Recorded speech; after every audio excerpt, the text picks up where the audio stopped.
Hey y'all, how y'all doing today? I'm coming back at you with some information on my background that's contributed to some of the content of my inclusive knitting novels, and I thought you might be intrigued with maybe some of my background and interest in having a blind character in my novel, and I thought I would just show this to you.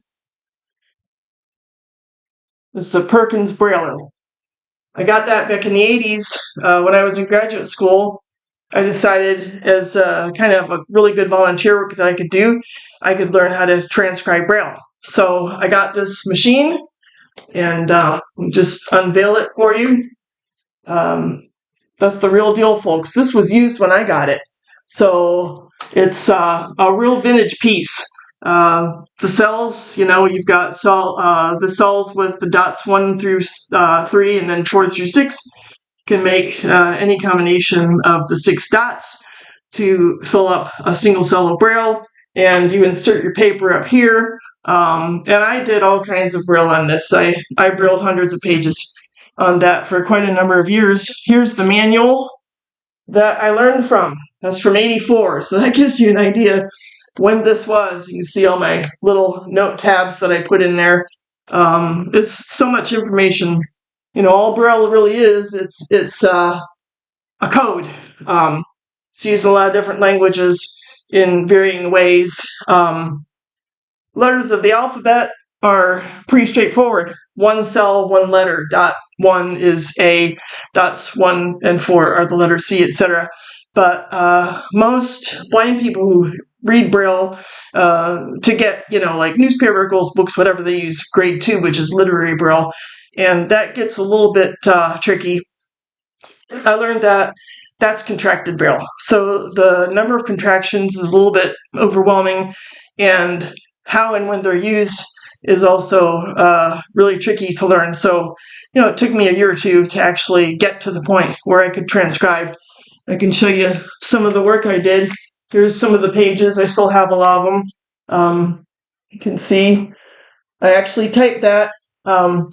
Apparently I did a good job because it says I got a 99 and it's, quote, gorgeous. So I got certified in, I think it was '89. It was shortly before I left Penn graduate school. And then for quite a number of years before I had kids, I transcribed Braille for the Department of the Blind in Des Moines.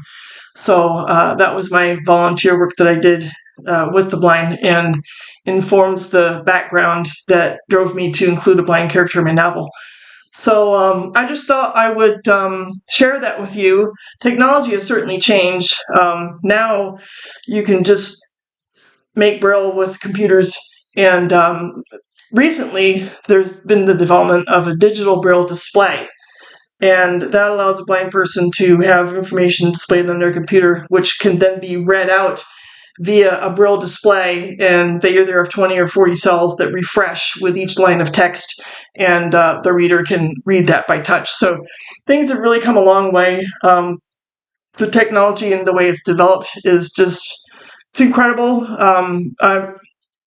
From what I've read, it's easier to be a blind person today than it was 50 years ago. So that's a good thing, and that's a theme that comes out in my novel. But anyhow, I just thought, you would be interested. It's just like a blast in the past, right? Makes me want to go back and relearn some of the Braille. I haven't dealt with it since the past, since I had kids. So I forgot a lot of it, but I am kind of interested in the idea now of renewing my knowledge. So there you have it, my video for the day. I hope you enjoyed it, and if there's anything, related to my novels, it's mainly about fiber, but it's also about inclusion. Anything you'd like to see me post here, why, feel free to let me know. Have a great day, and see you soon. Ciao!